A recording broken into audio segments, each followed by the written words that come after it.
ఆ భాషలో షార్ట్ ఫామ్లో ఆపరేషన్ సింధూర్. ముందుగా మనం ఫస్ట్ ఇంట్రడక్షన్లో వాట్ ఈస్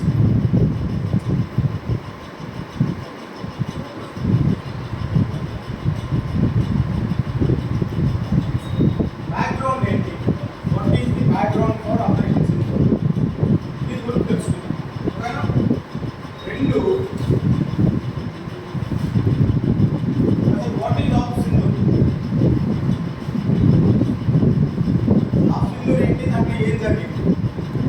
ఓకేనా? మూడు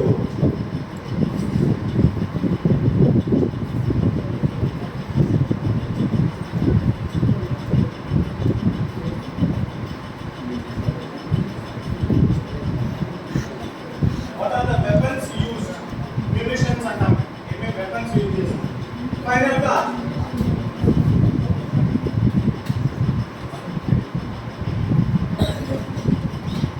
conclusion.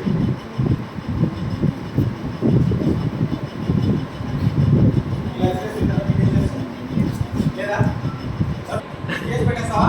ఆపరేషన్ సింధూర్ బ్యాక్గ్రౌండ్ ఏంటి? ఆపరేషన్ సింధూర్ బ్యాక్గ్రౌండ్ ఏంటంటే కాశ్మీర్లో పహల్గామ్ అనే ఒక ప్రదేశం ఉంది. పహల్గామ్ అనే ఒక ప్రదేశంలో బైసారన్ వ్యాలీ అనే ఒక ప్రదేశం ఉంది. కాశ్మీర్ అనేది ఏంటి? కాశ్మీరే ఒక వ్యాలీ. వినిపిస్తుందా? ఓకేనా? ఫ్యాన్ ఆపేద్దామా?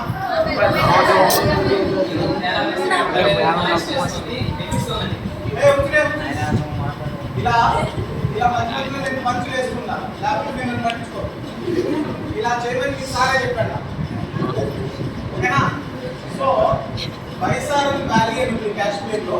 కాశ్మీర్ అంటేనే వ్యాలీ. వ్యాలీ అంటే ఏంటి? కొండల మధ్యలో ఒక చదునైన ప్రదేశం. It's a valley. ఆ వ్యాలీలో కూడా బైసారన్ అనేది ఒక వ్యాలీ. అంటే ఆ పహల్గామ్ అనే ఏరియాలో కొండల మధ్యలో ఒక ప్రాంతంలో గ్రీనరీ ఉంటుంది, చుట్టూ కొండలు ఉంటుంది, చాలా ఆహ్లాదంగా ఉంటుంది. అక్కడికి టూరిస్టులు చాలా ఎక్కువగా వెళ్తూ ఉంటారు.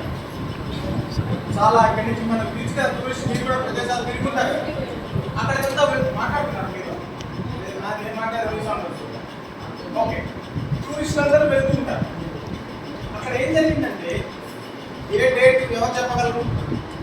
పహల్గామ్ మనం చెప్పిన డేట్ జరిగింది చెప్పటా?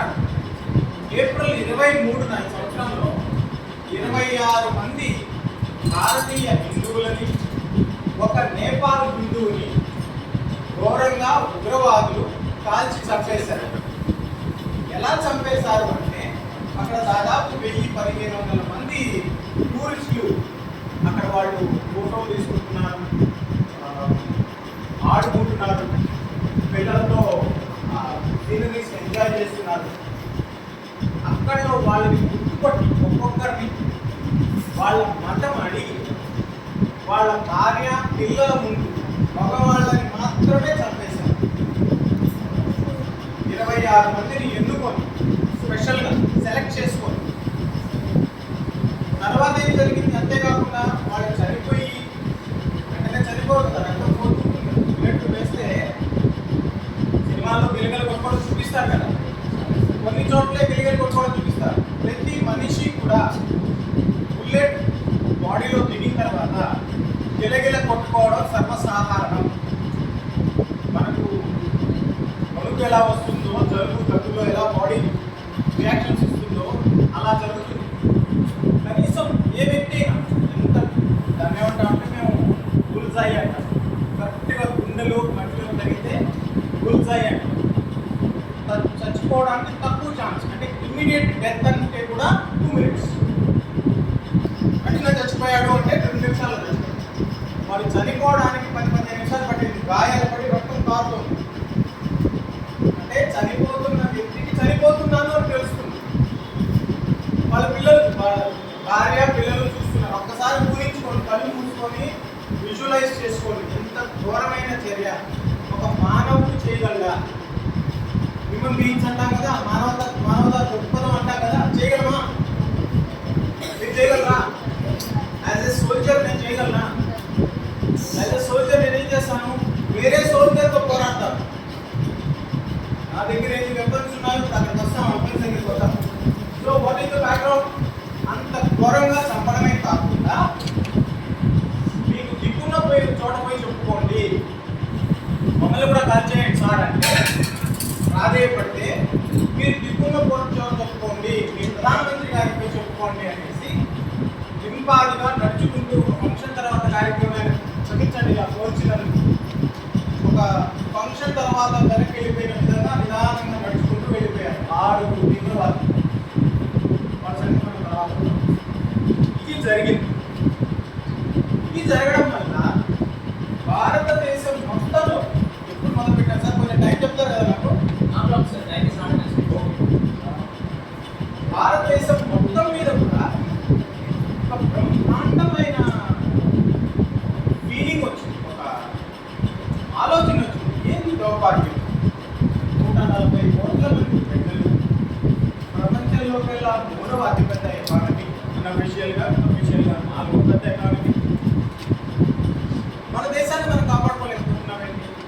మన పౌరులు ఈ పేరడిగి మతం అడిగి సంపేసుకోవచ్చు.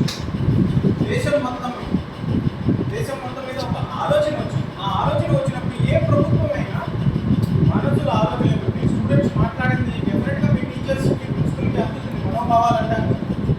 అప్పుడు ప్రభుత్వం ఆలోచించి తీసుకున్న చర్య ఆపరేషన్ సింధూర్. ఆపరేషన్ సింధూర్ ఎప్పుడు జరిగింది? ఎవరు చెప్పాలి? ఏప్రిల్ 23 నుంచి మే 7 వరకు పూర్తిగా ఆలోచన. అంటే ఏప్రిల్ 23 జరిగితే ఏప్రిల్ 24 ఆపరేషన్ సింధూర్ జరగలేదు, మే 7 జరిగింది. అందుకే దాన్ని ఆపరేషన్ అన్నారు. ఆపరేషన్ అంటే ఏంటి? మనం హాస్పిటల్కి వెళ్తాం, సర్జరీ చేస్తారు, పొంగని చేసేస్తారా?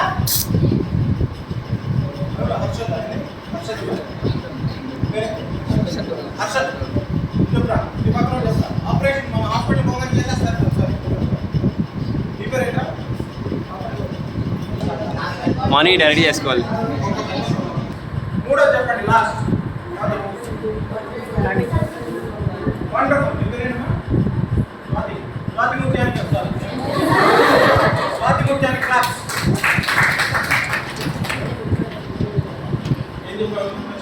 ప్రణాళిక, టైమింగ్ అండ్ కండిషన్స్. దాని పేరే ఆపరేషన్. సర్జరీ చేసేటప్పుడు టెస్ట్లు చేస్తారు. ఆ టెస్ట్ పేరు సార్ బ్లడ్ టెస్ట్ ఇవ్వండి, ఇంకో టెస్ట్ ఇవ్వండి అంటారు కదా. సర్జరీ చేసే ముందు సర్జికల్ టెస్ట్ అంటారు. ఈ మనిషి ఆపరేషన్కి సిద్ధంగా ఉన్నాడా? గోరు తీయాలి అంటే గోరు చుట్టూ అంటారు పాతకాలంలో. గోరు తీయాలంటే వాడు గుండుకు చెక్ చేస్తాడు, బ్రెయిన్కి చెక్ చేస్తాడు. అంటే బాడీ తట్టుకోవాలి, దేశం మొత్తం తట్టుకోగలగాలి, ఆర్మ్డ్ ఫోర్సెస్ తట్టుకోగలగాలి, మన దగ్గర ఎంత డబ్బులు ఉన్నాయి తట్టుకోగలగాలి.